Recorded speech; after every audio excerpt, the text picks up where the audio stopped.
Ei, eu tô dando uma olhada e vi que você não tá inscrito. Então já se inscreve pra consertar esse problema. Por acaso você já se perguntou o que faz uma luta ser de fato boa? Alguns vão dizer que é a coreografia, outros vão dizer que é a mescla de habilidades. Mas eu acredito que a resposta é o significado. Quando eu digo significado, eu quero me referir ao conceito, às emoções transmitidas durante a luta, a tensão de saber quem vai vencer e, é claro, a simpatia pelos personagens. Agora imagina tudo isso de uma forma bem impressionante. Eis que apresento Adão contra Zeus.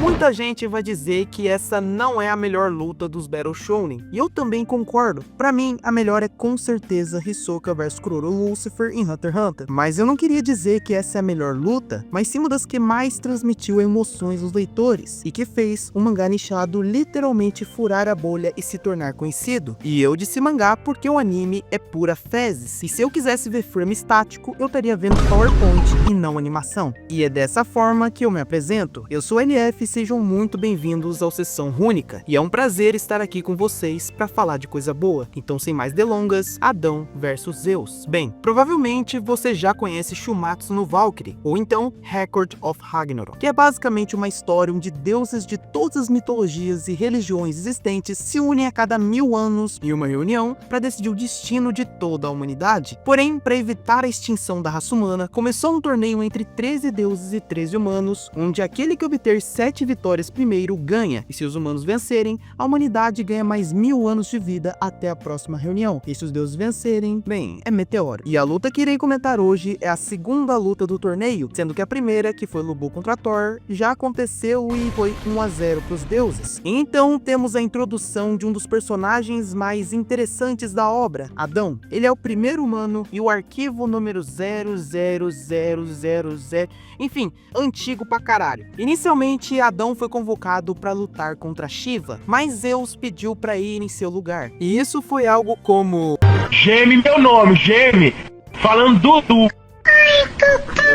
se você quer construir dois lutadores e assim dar a eles personalidade e expectativa, comece com uma descrição chamativa. Ele é Adão, o primeiro humano e criado à imagem e semelhança de Deus. E o mais legal é que todo mundo sabe quem é Adão, então já se cria uma expectativa muito grande em torno do personagem apenas pelo nome. E esse entusiasmo só aumenta depois que Zeus, o mais poderoso dos deuses, decide lutar no lugar de Shiva. Eu definitivamente acho que isso ajuda com um tipo de ideal cultural que temos a imagem de Zeus, especialmente com base em jogos como God of War, onde Zeus é retratado como o deus mais poderoso e ponto final, pelo menos na mitologia grega. Porém aqui vemos que ele de fato supera quase todos os deuses de todas as mitologias. Mas voltando ao contexto, Zeus seria aquele que decide, e caso seja de sua vontade, aquilo vai acontecer. Então agora você tem a esperança da humanidade, o nosso maior trunfo, contra o líder do panteão grego e chefe da reunião do Valhalla. E Brunhilde, a valquíria que está ajudando a humanidade, se frustra ao ver que Zeus entrou no lugar de Shiva, e isso arruinou completamente seus planos. E essa é uma forma perfeita de se criar um antagonista, lembrando que antagonista não tem nada a ver com vilão, uma vez que vilão é aquele que é mau e antagonista é aquele que tem visões e objetivos opostos ao do protagonista. Os métodos nos quais você constrói um antagonista é tendo pontos de referência de outros personagens. Todos os demais personagens nutrem uma certa reverência por Zeus. Você pode dizer isso pela reação do público, bem como a maneira como todos os outros deuses se comportam ao redor dele e falam sobre ele. E como eu mencionei antes, Zeus apenas deu um tapinha no ombro de Shiva e disse para ele voltar para o seu lugar como se ele fosse um cachorro. E eu posso não ser um grande especialista, mas eu acho que você não deve simplesmente fazer isso com o fucking deus da destruição. Então se inicia a luta,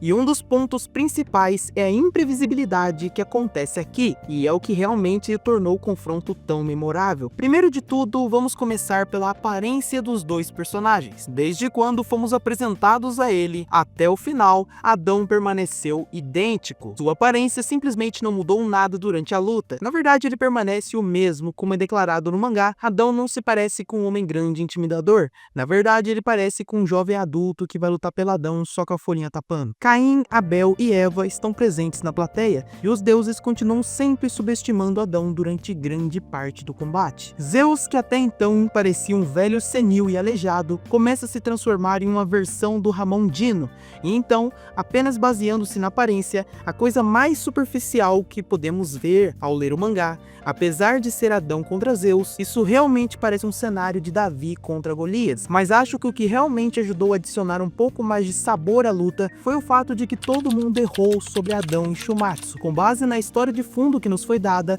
e o que é dito sobre ele no começo, nos levando a acreditar que tudo é baseado no ódio e na vingança contra os deuses. E injustamente expulsaram Eva do Éden por ter caído no conto da serpente, fazendo Adão também ser expulso de propósito para ficar ao lado de Eva. Zeus então reafirma isso, e é quando Adão simplesmente diz a Zeus que isso não é sobre vingança, e então diz de forma inspiradora: por acaso um pai precisa de uma razão para proteger seus próprios filhos? E quando diz filhos, se refere a toda a humanidade. Agora eu tenho certeza que 99% dos fãs melaram a cueca, porque agora ele deixou bem claro que não está fazendo isso por motivos egoístas, mas está lutando por nós, pela humanidade. Na verdade, o que esperávamos desses dois personagens foi completamente destruído, pois na luta esperávamos um tom diferente de violência, mas começa com Adão dominando brutalmente, e tudo que Zeus joga, Adão é capaz de jogar de volta com muito mais força, lá ele 1000 vezes. E sinceramente, o soco inglês e os olhos do Senhor são de longe a habilidade mais legal da obra. A primeira metade dessa luta basicamente termina com Zeus estirado ao chão, aparentemente desmaiado, e Adão parado em frente a ele vitorioso, enquanto todos estão em choque e pasmos com o que está acontecendo. Até mesmo Odin parece estar um pouco preocupado, e Loki também está agindo de forma suspeita, mas a imprevisibilidade do que tivemos na luta até agora tem sido absolutamente tremenda, com Adão literalmente sendo capaz de lançar de volta qualquer poder que Zeus use nele, e com todas as poses dinâmicas diferentes que vemos ao longo da luta. Isso já era realmente uma luta incrível naquela primeira metade, mas felizmente não termina aí, e agora passamos para o encerramento. Quando você pensa que essa luta não pode ficar ainda mais épica, Zeus mostra sua forma final, o modo Adamanto, e eu devo dizer que eu gosto da estética e da aparência dessa forma final. Eu acho que é muito intimidante. Então agora a verdadeira batalha começa, com Adão e Zeus trocando golpe por golpe, movendo-se constantemente, se esquivando. Os olhos do Senhor começam a falhar. Adão não pode usá-los constantemente, além de que ele está copiando técnicas que são basicamente hit kill a qualquer outra pessoa, então acabou extrapolando o poder dos olhos, o que acabará levando a sua queda na segunda metade desta luta. Essa luta não passa de porradaria frenética para saber quem vai cair e desistir primeiro. Como Loki diz, é como se você estivesse enchendo 2 taças de vinho até o topo e ver qual das taças vai transbordar primeiro. E conforme a luta continua, a taça que derrama é a de Adão, que ficou completamente cego após usar os olhos do Senhor de maneira exagerada, até que ele então agarra Zeus pelo cabelo, e então continua a briga, e é aqui onde temos a melhor parte da luta, os dois trocando golpes em um teste de resistência,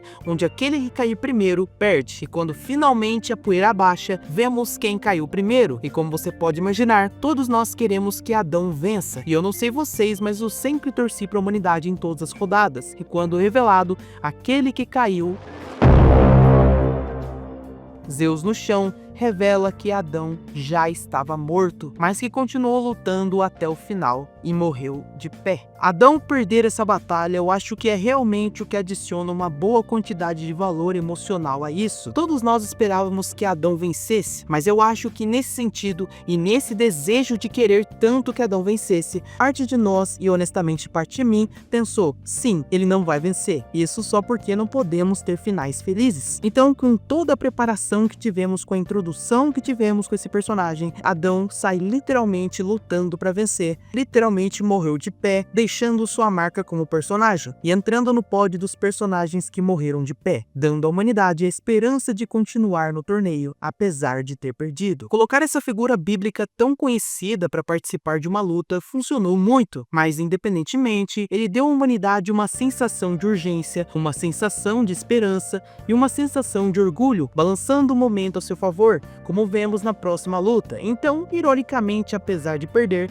eu acho que o propósito original de Adão para participar dessa luta foi alcançado. É isso, meus amigos. Muito obrigado por chegar até aqui. Se inscreve, deixa o like e compartilha, porque deu muito trabalho. E é isso. Até a próxima. Falou!